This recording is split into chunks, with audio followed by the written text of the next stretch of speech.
आपके board exams में English is that one subject जो आपकी परसेंटेज बढ़ा सकता है और घटा भी सकता है। सीधा 20 नंबर है, राइटिंग के सीधा सीधा 10 नंबर है, ग्रामर के भी 10 नंबर है, जिसमें वो हर सब्जेक्ट के आपको सैम्पल पेपर्स भी दे रहे हैं, उनके नोट्स वगैरह भी प्रोवाइड कर रहे हैं और सहारा ले रहे हो ना, तो आपको कोई और एक्स्ट्रा हेल्प की जरूरत नहीं पड़ने वाली है, सिर्फ हमारे भरोसे रहो।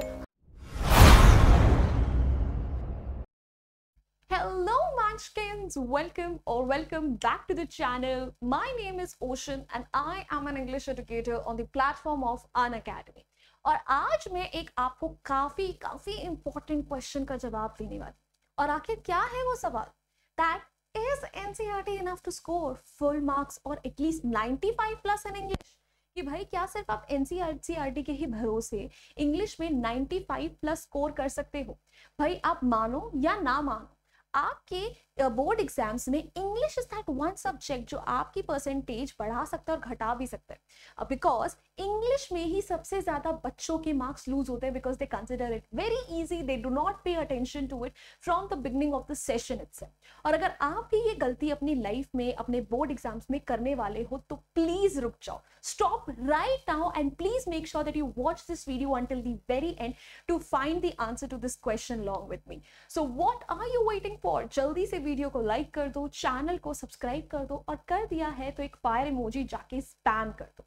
अब भाई चलिए फिर let's answer this question together कि भाई क्या सिर्फ एनसीईआरटी के भरोसे ही हम इंग्लिश में फुल नंबर ला सकते हैं?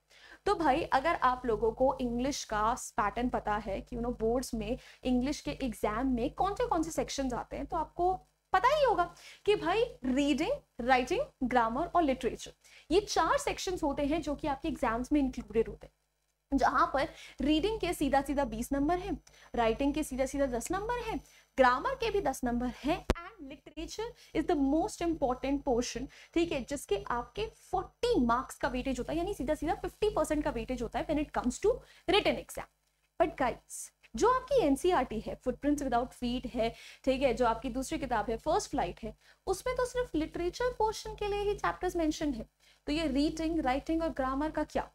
ठीक है, जब भी बोर्ड्स अपना हर साल सिलेबस निकालते हैं उसमें आपको टॉपिक्स मेंशन करके बता देते हैं कि रीडिंग से डिस्कर्सिव और लिटरेरी पैसेज आएंगे, राइटिंग से एनालिटिकल पैराग्राफ और फॉर्मल लेटर राइटिंग आएगी, और ग्रामर से आपके 5-6 टॉपिक्स आ जाएंगे। बट आपको सिर्फ ये टॉपिक्स पता है, ये क्वेश्चंस कहाँ से उठकर आ रहे हैं, ठीक है, इनके लिए आपको कोई स्पेसिफिक किताब भी नहीं दी गई है, तो ये पोर्शन में एक्चुअली बच्चों के सबसे ज्यादा नंबर लूज होते हैं।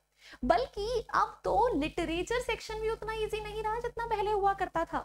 अगर आप लिटरेचर के कॉम्पिटेंसी बेस्ड क्वेश्चन उठाते हो तो भाई वो भी आप सिर्फ एनसीईआरटी के क्वेश्चंस करके नहीं अटेम्प्ट कर सकते। मतलब सीधी साफ बात ये निकलती है कि अगर आप सिर्फ एनसीईआरटी के भरोसे जा रहे हो और एनसीईआरटी को अच्छे से चार्ट कर ये सोच रहे हो कि हाँ भाई मैंने तो चैप्टर पढ़ लिया है, मैंने तो बैक के क्वेश्चन आंसर्स कर लिए हैं, मेरे तो इंग्लिश में 80 में से 80 नंबर आ ही जाएंगे, अनसीन पैसेज आखिर किसने सीन करा है, ग्रामर तो बचपन से पढ़ते आ रहे हैं और राइटिंग सेक्शन जो वहां पे होगा देखा जाएगा, तो आप बहुत गलत अप्रोच से जा रहे हो गाइस। अगर आप रीसेंट के आपके जो 2023 2024 के अभी आपके जो पेपर्स निकले थे, ठीक है, बोर्ड्स के, अपने सीनियर से कांटेक्ट करोगे, उनसे पूछोगे तो आपको खुद ये सजेस्ट करेंगे कि प्लीज इंग्लिश को इग्नोर मत करिएगा, स्टार्टिंग से इंग्लिश में थोड़ा ही सही फोकस करिए और आपको एनसीईआरटी के बियॉन्ड जाने की जरूरत है।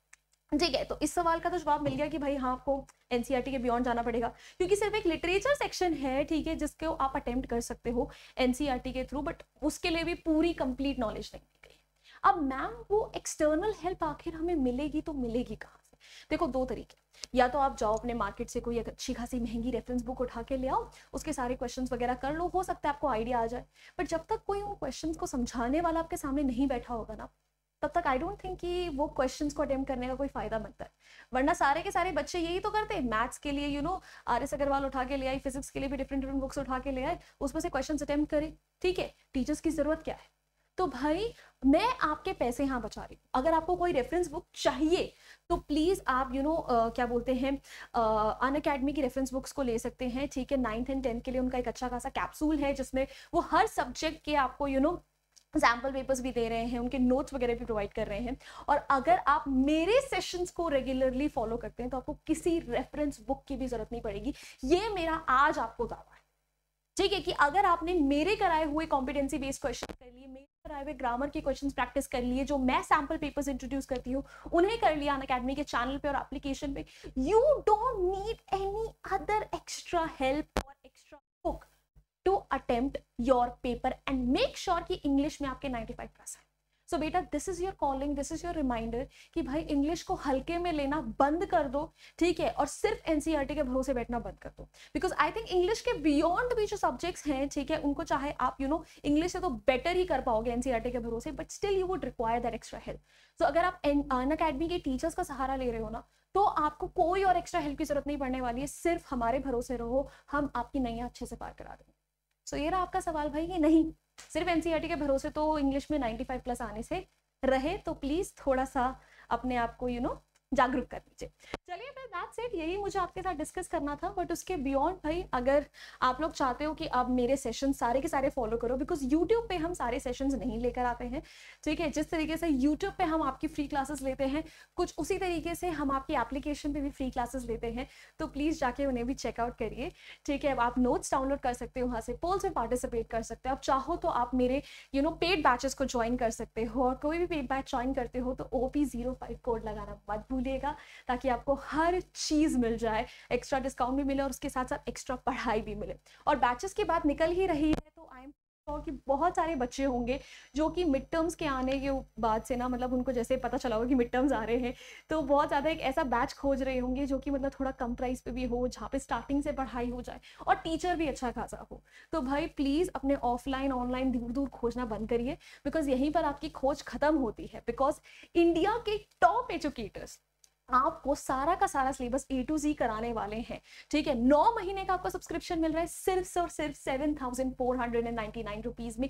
प्लीज इस मौके को मत गवाइए और अभी के अभी तो ज्वाइन करिए। 1 अगस्त को ये बैचेस लॉन्च हुए, मतलब बहुत सारा टाइम नहीं गया है, आप आराम से कैचअप कर सकते हो। So please do not miss out on it. अगर आप क्लास 10th के हो और इंग्लिश प्रेफर करते हो तो आप मंजिल बैच ज्वाइन कर सकते हो। अगर आप इंग्लिश प्रेफर करने वाले बच्चे हो तो आप मास्टरी ज्वाइन कर सकते हो। और अगर यहाँ पे कोई 9th क्लास का बच्चा देख रहा है या आपके कोई फ्रेंड्स हैं 9th क्लास में जिन्हें आप सजेस्ट करना चाहते हो, वो उन्नति बैच ज्वाइन कर सकते हैं इंग्लिश का, और वॉरियर बैच ज्वाइन कर सकते हैं अगर वो इंग्लिश में पढ़ाई करना चाहते हैं। आपके सारे A to Z सब्जेक्ट्स यहाँ कवर कराए जाएंगे और मेक श्योर करा जाएगा कि आपका सारा सिलेबस अच्छे से पूरा हो। So that's it from my and, मुझे यही आपके साथ डिस्कस करना था। और अगर आपको वीडियो अच्छी लगी है, हेल्पफुल लगी है, you know the drill, hit the like button, share it with your friends and do not forget to subscribe to our channel. I will see you next time, until then bye bye, hasta la vista, फिर मिलेंगे पढ़ते पढ़ते।